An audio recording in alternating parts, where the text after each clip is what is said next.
Hi guys, it's Dr. Sandra Lee. You guys also know me as Dr. Pimple Popper. Let's talk about acne today. And this is a subject that I get a lot of questions about. All of us at some point in our life has probably had a pimple. So we all kind of know what it's like. You know, even though it's not life-threatening, and this is something I try to remind my patients all the time, acne or bad acne can really hold you back and can really affect how your personality develops. That's our role as a dermatologist, to really help to manage your acne during this time and to make you feel a little more confident about yourself, and also to make sure we try to minimize acne scarring as much as we can. I'm going to try to answer some of the questions that you have asked me on YouTube and on my Instagram. Hopefully I can answer all your questions and I can make you feel better about those bumps that you have on your skin.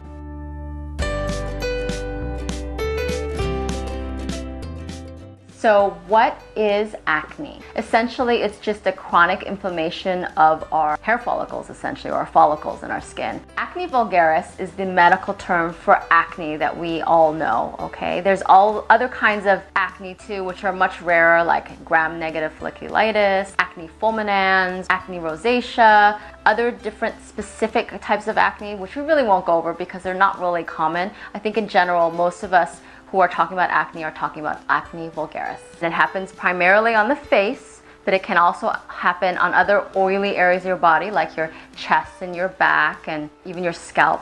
So those are probably the most common areas, but you can get it anywhere on your body. Acne starts in the pores of our skin, and pores are really composed of a follicle, a hair follicle, a hair grows out of there, and then we also have a sebaceous gland, which is actually an oil gland, and it produces oil that essentially lubricates our skin. So people with oily skin have just a lot more natural lubrication. The issue is that this oil can trap skin in these pores, and if there's bacteria present, these microorganisms can kind of create a local infection there, and that's when you get these papules and these pustules, these red bumps that come up. The primary lesion in acne is called the comedo. We also call it the comedone. A comedone are blackheads or whiteheads. The difference between them is a blackhead is an open comedone, meaning that this pore that is packed with keratin, which is skin cells, is open to the surface of the skin. These skin cells are exposed to oxygen and they darken. The difference between that and a whitehead is a closed comedone,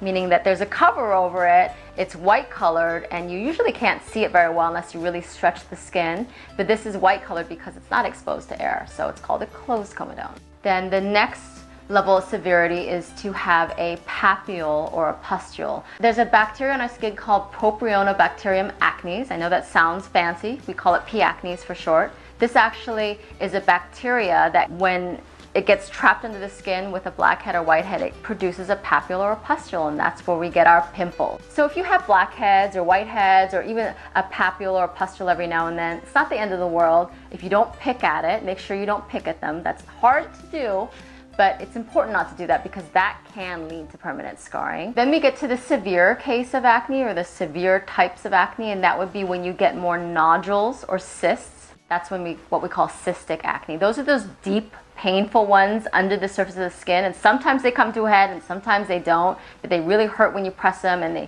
make your skin swollen in an area. These are the ones we're most concerned with because these are the ones that have the highest chance of producing scarring, which can be permanent.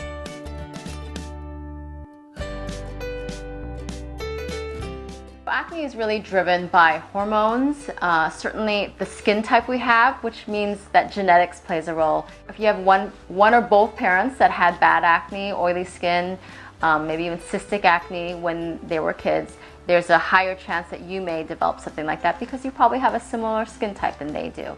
There are other factors that cause acne, other smaller factors. I mean, there's something called pomade acne, which is when you actually get acne. I'll see like a teenager that comes in to see me and they get all these blackheads and whiteheads like right along the side of their face and on their forehead. And I'll notice that they wear their hair like that, like right over it. It actually can be caused by the product that you put in your hair. That's why it's called pomade acne, because you might put some product like that's a little greasy in your hair, and because it's touching your face, it kind of occludes your skin and traps some of the skin cells and oil underneath there and creates acne. There's other things too, like friction or mechanical forces that can create acne, like People who are athletes, they might get acne on their chin because they wear a chin strap, like football players and wrestlers, water polo players, that sort of thing. I will say too that there is an issue with people washing their face a little too much.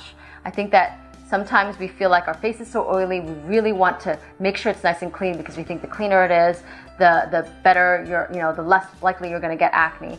But really those frictional forces of rubbing your skin really hard and really forcefully can cause some more skin to get trapped within our pores and can actually make acne worse. So really try to limit your washing of your face to once or twice a day. And if your skin is particularly oily, try to use some acne products instead or as an alternative.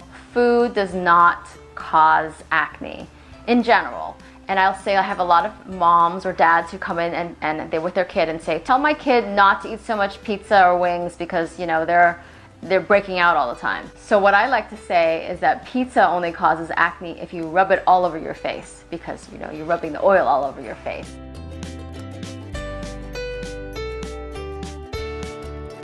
When you have comedones, whiteheads and blackheads, that is actually very responsive to retin-A, or tretinoin is actually the generic term. There's all different kinds of retin-A products, and retin-A is a prescription.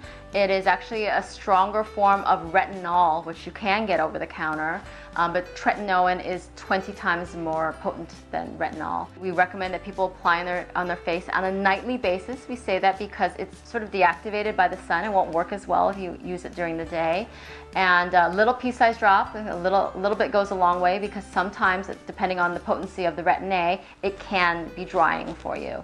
So we usually use that in general when people have blackheads and whiteheads. When we talk about women, adult women, that this might be sort of hormonally regulated, your acne might be, we consider treating with oral contraceptives. Birth control pills can actually help acne in general because it helps to regulate your hormones. Now, if you have papules or pustules or some kind of inflammatory component where it's red and painful, that's when we suspect that there's bacteria involved. So that's when we might use some topical antibiotic kind of treatments, something that's going to help to kill bacteria on the surface of our skin, like benzoyl peroxide, actinomycin, clindamycin, those sorts of things. And also that's when we also decide to use an oral antibiotic. We use oral antibiotics because we know that some of them in particular can destroy the bacteria that cause acne. When people have a severe form of acne or cystic lesions, that's when we consider a treatment called Accutane. I'm going to use Accutane for short because everybody knows that name, but technically the name is isotretinoin. There is a lot of controversy with this medication, but just know I personally would use Accutane if I needed it. I would give it to my child if he or she needed it. And it's just important to know that it's a fantastic medication. It does something that no other acne medication can do for aggressive or bad acne, but it just has to be monitored.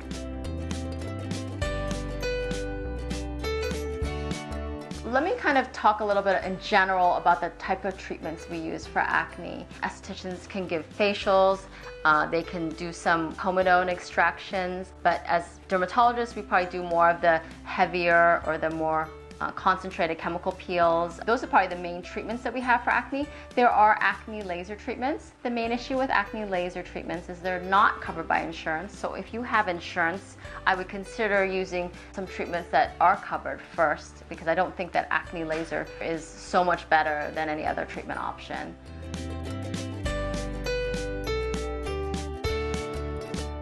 Remember that this video is not a substitute for you to see your dermatologist. And certainly if the things that I'm recommending don't help you, and certainly if they hurt you, I really want to make sure that you know that you should see a dermatologist who can better help you and who can see you in person, certainly, and better evaluate your acne. You know, there's hundreds of different acne medications out there, and it's all kind of fine-tuned for you. I mean, not everybody has the same treatment regimen, so it all depends on the type of acne you have and the skin type you have. So please see your dermatologist.